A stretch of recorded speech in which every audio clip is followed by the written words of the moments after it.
ಎಲ್ಲರಿಗೂ ಜೈ ಶ್ರೀರಾಮ್. ಗಟ್ಟಿಯಾಗಿ ಹೇಳ್ಬೋದು ಜೈ ಶ್ರೀರಾಮ್ ಅಂತ. ರಾಮ ಇದ್ದರೆ ತಾನೇ ಎಲ್ಲವೂ.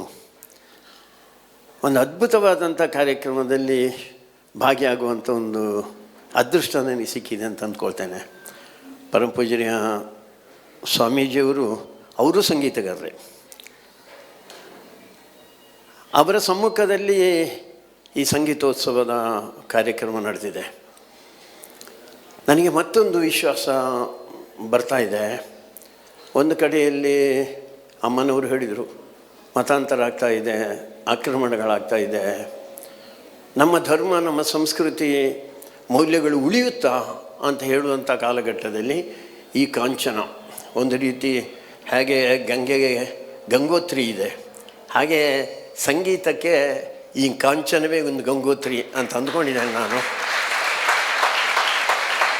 ಈ ದೇಶದಲ್ಲಿ ಭೂಮಿಯಲ್ಲೂ ಸಂಗೀತ ಇದೆ, ಕಲ್ಲಿನಲ್ಲೂ ಇದೆ, ಮರದಲ್ಲೂ ಇದೆ, ಪರ್ವತಗಳಲ್ಲೂ ಇದೆ, ನದಿಗಳಲ್ಲೂ ಇದೆ.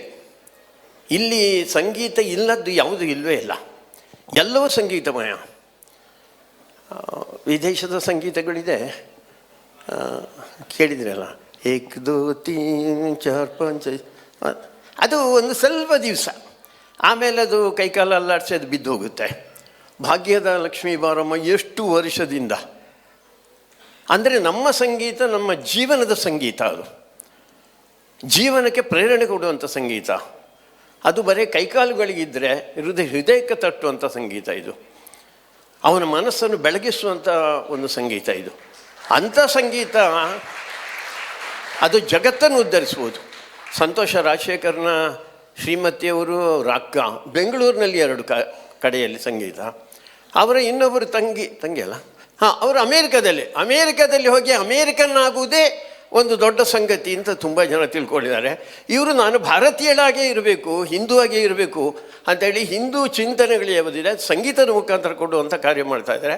ಅದಕ್ಕೋಸ್ಕರ ಕಾಂಚನದಿಂದ ಅದು ಅಮೇರಿಕದವ್ರಿಗೆ ಹೋಗಿದೆ, ಅಂದರೆ ಇಡೀ ವಿಶ್ವವನ್ನು ವ್ಯಾಪಿಸಿದೆ ಅಂಥ ಸಂಗೀತ ಇದು.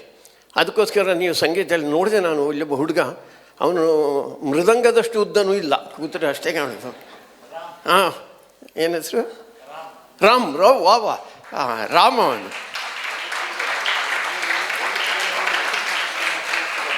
6ರಿಂದ 60-70 ವರ್ಷದವರೆಗಿರುವಂಥವ್ರು ನೀವು ಈ ಸಂಗೀತದ ಕಾರ್ಯಕ್ರಮದಲ್ಲಿ ಜೋಡ್ಕೊಂಡಿದ್ದೀರಾ, ಇದನ್ನು ಉಳಿಸಿ ಅಂತ.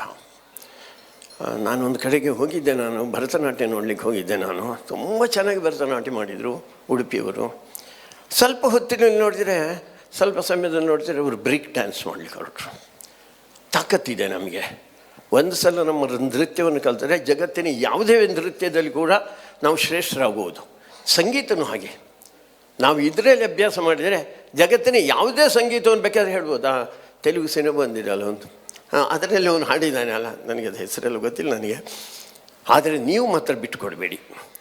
ವಿದೇಶಕ್ಕೆ ಹೋದರೂ ನಮ್ಮತನವನ್ನು ಉಳಿಸ್ಕೊಳ್ಬೇಕು ಅಂತ. ಯಾವುದೇ ಬಂದರೂ ನಮ್ಮತನ, ಯಾಕಂದರೆ ಇದು ನಮ್ಮ ಮೂಲ ಚಿಂತನೆ ಏನಿದೆ, ಮೂಲ ಸಂಸ್ಕೃತಿ ಏನಿದೆ, ಮೂಲ ಧರ್ಮ ಏನಿದೆ, ಮೂಲ ಮೌಲ್ಯಗಳೇನಿದೆ, ಅದನ್ನು ಉಳಿಸುತ್ತೆ ಅಂತ. ಜಗತ್ತು ಇವತ್ತು ನಮ್ಮ ಕಡೆಗೆ ನೋಡ್ತಾ ಇದೆ. ಭಾರತ ಏನಾದರೂ ಕೊಡಬೇಕು ಅಂತ, ಹಿಂದೂ ಏನಾದರೂ ಜಗತ್ತಿಗೆ ಕೊಡಬೇಕು ಅಂತ. ಆ ಸಂದರ್ಭದಲ್ಲಿ ನಿಮ್ಮಂಥವರು ಜಗತ್ತಿಗೆ ಕೊಡ್ತಾರೆ. ನೀವಿಲ್ಲಿ ಹಾಡು ಹೇಳ್ತಾ ಇರುವಂಥದ್ದು ಕಾಂಚನದಲ್ಲಿ ಒಂದು ದೊಡ್ಡ ಸಭಾಗೃಹ ಆಗಿದೆ, ಅಲ್ಲೇನೋ ಕಲ್ತಿದ್ದೇನೆ, ಅಲ್ಲೇನೋ ಅಷ್ಟಲ್ಲ ಅಂತ. ಈ ಸಂಗೀತ ಜಗತ್ತಿಗೆ ಹೋಗಬೇಕು ಅಂತ, ಜಗತ್ತದನ್ನು ಅಪೇಕ್ಷೆ ಮಾಡ್ತದೆ ಅಂತ. ಅದಕ್ಕೆ ನೀವು ಸಣ್ಣದು ಅಂತ ಯೋಚನೆ ಮಾಡಬೇಡಿ. ಇಲ್ಲಿ ಮಾಡುವಂಥ ನಮ್ಮ ಮೂಲ ಭಾರತದ ಚಿಂತನೆ ಇರ್ಬೋದು, ಶಿಕ್ಷಣ ಇರ್ಬೋದು, ವ್ಯವಸ್ಥೆಗಳಿರ್ಬೋದು, ಅದೆಲ್ಲವೂ ಜಗತ್ತಿಗೆ ಹೋಗುವಂಥದ್ದು ಅಂತ ಜಗತ್ತಿಗೆ ಹೋಗುವಂಥ ಕಾರ್ಯ ನಾವು ಮಾಡ್ತಾ ಇರೋದು. ಅದಕ್ಕೆ ನಾನು ಅನೇಕ ಬಾರಿ ಹೇಳ್ತಾ ಇರ್ತೇನೆ, ಸಣ್ಣ ಪುಟ್ಟ ಭಾರತೀಯ ಕೆಲಸ ಮಾಡಿದರೂ ಕೂಡ ಅದು ಜಗತ್ತಿನ ಹಿತಕ್ಕೆ ಅಂತ. ಸ್ವಾಮೀಜಿಯವರೆಲ್ಲ ಹೇಳ್ತಾ ಇರ್ತಾರೆ, ನಮ್ಮ ಕಲ್ಪನೆ ಇರುವುದೇ ಸರ್ವೇ ಜನ ಸುಖಿನೋ ಭವಂತು ಲೋಕ ಸಮಸ್ತ ಸುಖಿನೋ ಭವಂತು. ಅದಕ್ಕೋಸ್ಕರ ಜಗತ್ತಿನ 750 ಕೋಟಿಗಿಂತ ಹೆಚ್ಚು ಜನ ಇದ್ದಾರೆ. ಅವರೆಲ್ಲರ ಸುಖಕ್ಕೋಸ್ಕರ ನಾವು ಇಲ್ಲಿ ಕಾರ್ಯ ಮಾಡ್ತಾ ಇರೋದು. ಸಂಗೀತ ಹೇಳೋದು ಕೂಡ ಜಗತ್ತಿನ ಹಿತಕ್ಕೋಸ್ಕರ. ನನಗೆ ಅಂತ ಕೇಳಲಿಲ್ಲ ಇಲ್ಲಿ, ನನಗೆ ಅಂದ್ಕೊಳ್ತೇನೆ, ನನಗೆ ಹಾಡಿನಲ್ಲಿ ಹೇಳುವಾಗ ನನಗೆ ಸುಖ ಕೊಡು, ನನಗೆ ನೆಮ್ಮದಿ ಕೊಡು ಅಂತ ಕೇಳ್ತಾ ಇಲ್ಲ.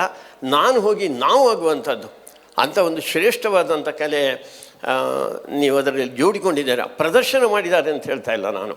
ಇದೊಂದು ದರ್ಶನ, ಸಂಗೀತದ ಒಂದು ದರ್ಶನ ಇದು. ಅಂಥ ಅಪೂರ್ವವಾದಂಥ ಕಾರ್ಯಕ್ರಮ ನನಗೊಂದು ಅವಕಾಶ ಕೊಟ್ಟದಕ್ಕೆ ಇಲ್ಲಿ ಆಯೋಜಕರಿಗೆ ಮತ್ತೊಮ್ಮೆ ನಮಸ್ಕಾರವನ್ನು ಸಲ್ಲಿಸಿ ಪೂಜ್ಯ ಸ್ವಾಮೀಜಿಯವರ ಪಾದಾರವಿಂದಗಳಿಗೆ ನಮಸ್ಕಾರ ಮಾಡಿ ನಾನು ಮಾತಾಡೋ ಮುಗಿಸ್ತೇನೆ. ಒಂದೇ ಮಾತಾಡೋ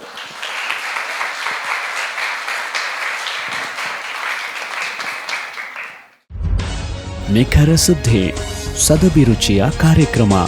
ನೀವು ನೋಡ್ತಾ ಇದ್ದೀರಾ ಕಹಳೆ ನ್ಯೂಸ್, ಸಮಾಜದ ಜಾಗೃತಿಗಾಗಿ ವಸ್ತುನಿಷ್ಠ ವರದಿ.